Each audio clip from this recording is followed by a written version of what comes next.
नमस्कार साथियों, हमारे चैनल में आपका स्वागत है। देखिए साथियों, जो आज हमारा टॉपिक है वो है मानव रक्त। इससे संबंधित पेपर में क्वेश्चन पूछे ही जाते हैं। देखिए साथियों, जो भी हम वीडियो बनाते हैं वो नेक्स्ट एग्जाम को ध्यान में रखते हुए बनाते हैं। आपका आने वाला कोई भी पेपर हो, उसमें साइंस सबसे ज्यादा पूछी जाती है।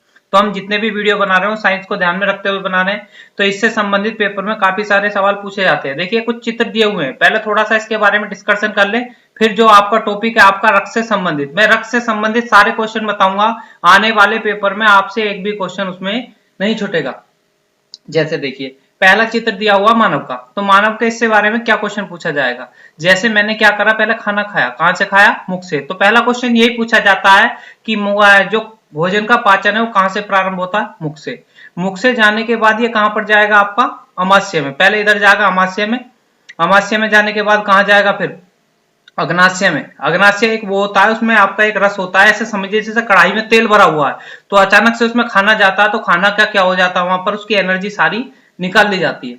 तो यहाँ के इसके बाद जाएगा आपका छोटी आंत में, फिर जाएगा बड़ी आंत में, और फिर फाइनली कहाँ चला जाता है, आपका मलाशय में। दूसरा चित्र लीवर। लीवर का कार्य क्या होता है, लीवर का कार्य होता है आपका रक्त का निर्माण करना।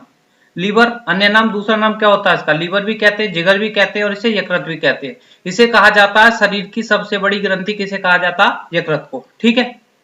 जो तीसरा है आपका, ये जो है पहला चित्र और तीसरा चित्र सेम है, बस थोड़ा सा इसमें पूछा जाता है कि लीवर के बारे में एक क्वेश्चन और देख लीजिए। लीवर ने रक्त का निर्माण करा, लेकिन रक्त को निर्माण करने के बाद वो रक्त जो है ऐसा ही शरीर में नहीं जाता, रक्त को शुद्ध किया जाता है। और शुद्ध कौन करता है, किडनी।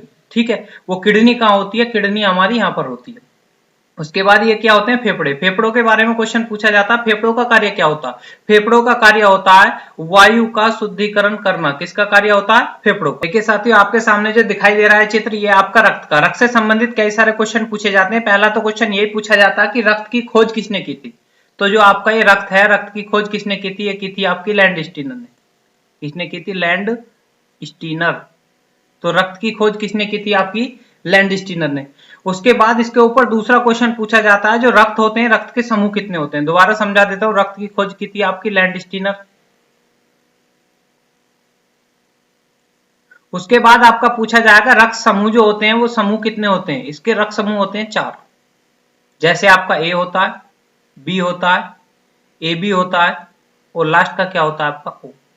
ए जो होता है वो दान किसे कर सकता है और ग्रहण किससे कर सकता है। ये क्वेश्चन बहुत पूछे जाते हैं। ए किसे दान कर सकता है, ए को भी दान कर सकता है, ठीक है, और ए बी को भी दान कर सकता है, ठीक है। ए को भी दान कर सकता है, ए बी को भी दान कर सकता है, ठीक है। ग्रहण किससे करेगा, या तो ए से करेगा या ओ से करेगा।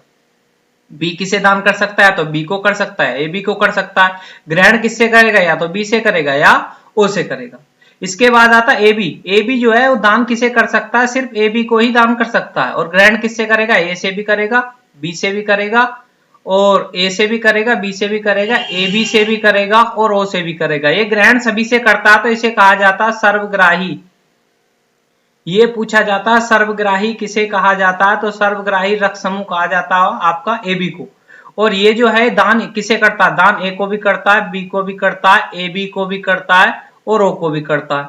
लेकिन ग्रहण किससे करता है, ओ से ही करता है। तो इसलिए इसे क्या क्या कहा जाता है, सर्वदाता। सर्वदाता रक्त समूह किसे कहा जाता है, आपका ओ को। ठीक है। इसके बाद रक्त से संबंधित और क्वेश्चन पूछे जाते हैं। एक तो होता है आपका रक्त परिसंचरण। परिसंचरण क्या होता है, देखिए दोस्तों, रक्त परिसंचरण का मतलब होता है कि जो हमारा जो रक्त है वो पूरे शरीर में कितने समय में चक्कर लगा लेता है। तो परिसंचरण की खोज किसने की थी, ठीक है। तो रक्त परिसंचरण की जो खोज की थी वो की थी विलियम हार्वे। ठीक है। रक्त परिसंचरण की खोज किसने की थी, विलियम हार्वे। तो इससे संबंधित पूछा जाता है रक्त परिसंचरण में कितना समय लगता है, 23 सेकंड। रक्त परिसंचरण में पूरे शरीर में घूमने में 23 सेकंड लगती है। इसीलिए डॉक्टर दवाई देने से अच्छा है वो इंजेक्शन लगाता है, जिससे कि वो 23 सेकंड में अपना असर दिखा दे। देखिए आगे, देखिए नेक्स्ट हमारे रक्त से संबंधित सवाल पूछे जाते हैं। जैसे रक्त एक कैसा होता है, ये संयोजी ऊतक होता है। पूछा जाता है रक्त कैसा ऊतक है, संयोजी ऊतक। उसके बाद पूछा जाता है कि इसका कार्य क्या होता है। रक्त का कार्य होता है शरीर के ताप को बनाए रखना। ये किसका कार्य होता है, रक्त का। उसके बाद रक्त के बारे में पूछा जाता है कि रक्त जो होता है वो कैसा होता है, क्षारीय। देखिए 3 होते हैं, एक आम्ल होता है, एक क्षार होता है, एक उदासीन होता है। मैं अभी आगे आपको समझाऊंगा इसके बारे में पूरा। तो क्षारीय होता है। क्षारीय किसे कहते हैं? जिसका पीएच मान 7 से अधिक होता है उसे क्या कहा जाता है? आपका क्षारीय। तो इसका कितना होता है? 7.4। उसके बाद पूछा जाता है मानव शरीर में जो रक्त की मात्रा होती है वो कुल भार का कितनी होती है? 6 से 7%। मानव शरीर में रक्त की जो मात्रा होती है कुल भार का 6 से 7%। एक क्वेश्चन और पूछा जाता है इसके बारे में। क्वेश्चन पूछा जाता है जो मानव है अपने रक्त का कितने % दान कर सकता है? तो कुल का 10% वो दान भी कर सकता है। तो इसके बाद पूछा जाता रक्त के रुधिराणु जो होते हैं उसके 3 भाग होते हैं। एक आपका आरबीसी होता है, एक डब्ल्यूबीसी होता है, एक रक्त बिंबाणु होता है। तो ये पूछा, मैंने अभी बताया था रक्त समूह की खोज किसने की थी? लैंडस्टीनर ने। कब की थी? 1900 में। और इन्हें इसी खोज के लिए नोबेल पुरस्कार कब मिला था? आपका 1930 में। देखिए आगे, देखिए नेक्स्ट इसके बाद पूछा जाता है 1940 में लैंडस्टीनर ने आरएच फैक्टर की खोज की थी। आरएच फैक्टर क्या होता है? जो हमारे 4 रक्त समूह होते हैं उससे एक अलग रक्त समूह खोजा गया था, उसका नाम था आपका आरएच फैक्टर। आरएच फैक्टर की खोज किसने की थी? लैंडस्टीनर ने। कब की थी? 1940 में। इसके ऊपर क्वेश्चन पूछा जाता है साथियों, जो आरएच फैक्टर था ये एक बंदर से खोजा गया था। इस बंदर का क्या नाम था? रीसस नामक बंदर। रीसस नामक बंदर से आरएच फैक्टर की आपकी खोज की थी। आरएच फैक्टर के बारे में पूछा जाता है कि जो आरएच फैक्टर होता है, यदि पिता का रक्त समूह आरएच पॉजिटिव है और माता का रक्त समूह आरएच नेगेटिव है तो होने वाली जो संतान है या तो उसकी मृत्यु कहां हो जाएगी? गर्भावस्था में, या जन्म के तुरंत बाद उसकी क्या हो जाएगी? मृत्यु।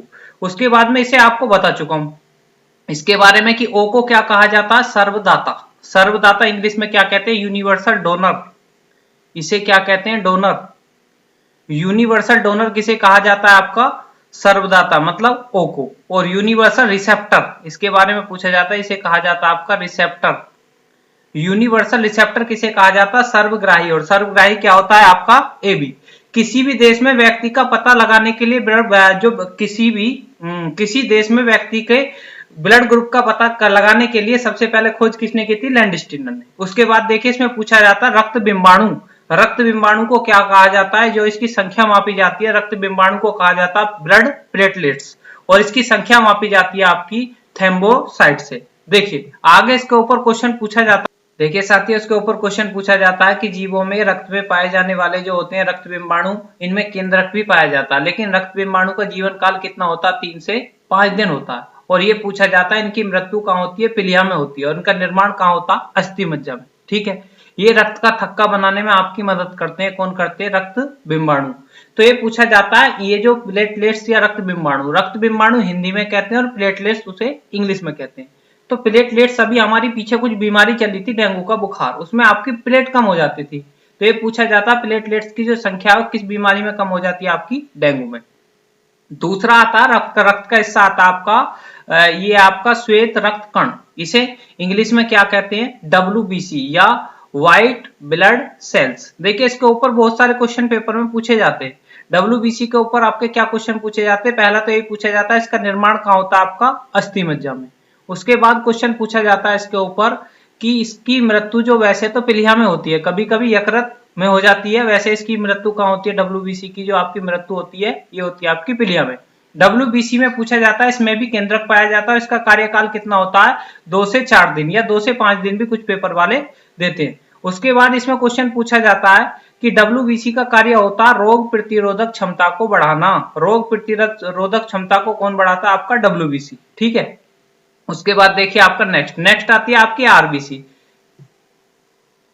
आरबीसी के ऊपर क्वेश्चन पूछा जाता है। देखिए आरबीसी क्या की फुल फॉर्म क्या होती है? आरबीसी मतलब रेड ब्लड सेल्स। इसके ऊपर काफी सारे देखिए साथियों आरबीसी के ऊपर पूछा जाता है लाल रक्त कणिका रेड ब्लड सेल्स। इसके ऊपर आरबीसी का निर्माण भी कहाँ होता है? अस्थि मज्जा में। और उसकी मृत्यु कहाँ होती है? जो भ्रूण अवस्था में यकृत में होती है, उसके बाद पिलिया में होती है। देखिए ज्यादातर उनका निर्माण अस्थि मज्जा में हुआ और उनकी मृत्यु कहाँ पर हुई है? पिलिया में। ठीक है, तो ये पूछा जाता है आरबीसी की जो भ्रूण अवस्था में जो मृत्यु होती है वो कहां पर होती है? यकृत में। भ्रूण अवस्था में यकृत में होती है, उसके बाद कहां होती है? आपकी पिलिया में। इसके ऊपर क्वेश्चन पूछा जाता है कि आरबीसी में केंद्रक नहीं पाया जाता। ठीक है, और इसीलिए आरबीसी को क्या कहा जाता है? इसे कहा जाता है आपका कब्रिस्तान। कब्रिस्तान किसे कहा जाता है? आपका आरबीसी को कहा जाता है कब्रिस्तान। देखिए आरबीसी के ऊपर पूछा जाता है, आरबीसी का एक अपवाद भी है। देखिए इसका अपवाद क्या?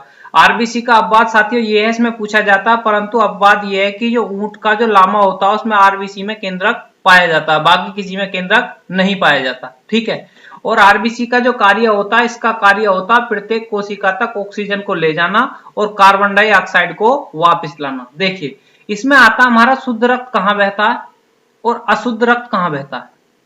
अभी बता देता हूं, यहाँ पर प्रोटेक्ट जो टॉपिक है, शुद्ध रक्त बहता है आपका, जो शुद्ध रक्त बहता है वो बहता है आपका सिरा में, और अशुद्ध रक्त किसमें बहता है, धमनी में। ठीक है, तो शुद्ध का मतलब होता है जिसमें ऑक्सीजन हो, और अशुद्ध का मतलब वो होता है जिसमें ऑक्सीजन ना हो, जिसमें कार्बन डाइऑक्साइड की मात्रा अधिक होती है। तो शुद्ध रक्त जो है हृदय कहां से जाता है आपका, यकृत से। यकृत से नलिका लेकर जाती है, नलिका, उस नलिका को कहते हैं आपकी सिरा, और जो यकृत की ओर लाती है, जो बेकार हो गया रक्त उसे यकृत की ओर लाएगा, यकृत फिर उसे क्या करेगा, उसका दोबारा से निर्माण करेगा और फिर उसे क्या करेगा, फिर सिरा को दे देगा। तो जो यकृत की ओर लाएगी, और लाएगी मतलब बेकार रक्त लाएगी, और बेकार जो रक्त लाएगी उसे कहा जाएगा आपका धमनी। देखिए साथियों, हमारे चैनल को जिसने लाइक या सब्सक्राइब नहीं किया है साथियों कर लीजिए, क्योंकि हम सारे इंपोर्टेंट टॉपिक के ऊपर ही वीडियो बना रहे हैं। देखिए आगे, देखिए साथियों, अब तक हम चर्चा कर रहे थे यकृत। जिसने यकृत नहीं देखा वो यहाँ पर देख सकता है, यहाँ पर हमने चित्र में यकृत ग्रंथि को बनाया हुआ है। देखिए यकृत के बारे में बड़ा बता चुका हूं कि यकृत जो है शरीर में स्थित होता है, और शरीर की सबसे बड़ी क्या होती है, आपकी सबसे बड़ी ग्रंथि होती है, कौन सी होती है, आपकी यकृत। उसके ऊपर क्वेश्चन पूछा जाता है, इसे जिगर या कलेजा भी कहा जाता है, ये मैं आपको पहले ही बता चुका हूँ। यकृत का कार्य पित्त का निर्माण भी होता है। पित्त का निर्माण को, पित्त जो होता है वो पीले हरे रंग का एक द्रव्य पदार्थ होता है, उसे पित्त कहा जाता है। इसका निर्माण कौन करता है, यकृत। ये पूछा जाता है इसका पीएच मान कितना होता है, 7.5। तो ये पूछा जाता है यदि कोई आदमी जहर खाकर मर जाए तो उसकी पहचान किससे की जाती है, यकृत से। उसका यकृत को निकाला जाता है, उसे चेक किया जाता है, तो उसकी पहचान इसी से की जाती है। देखिए नेक्स्ट, देखिए साथियों, इसके बाद रक्त के बारे में आपका लास्ट टॉपिक आता है कि रक्त जो होता है उसके बारे में पूछा जाता है कि उसमें सर्वाधिक कौन सी धातु पाई जाती है। जो रक्त में सर्वाधिक धातु पाई जाती है उसका नाम होता है आपका लोहा। ठीक है, इसलिए इसके बाद पूछा जाता है रक्त का रंग लाल क्यों होता है। उसका लाल जो रंग होता है वो होता है हीमोग्लोबिन के कारण। हीमोग्लोबिन, आप जानते हैं हीमो का मतलब क्या होता है, हीमोग्लोबिन, हीमो का मतलब होता है आपका लोहा, इसमें लोहा पाया जाता है, इसलिए इसका रंग लाल होता है। तो ये पूछा जाता है रक्त का रंग लाल क्यों होता है, हीमोग्लोबिन के कारण। धन्यवाद साथियों, हमारे चैनल को जिसने सब्सक्राइब नहीं किया है सब्सक्राइब कर दीजिए।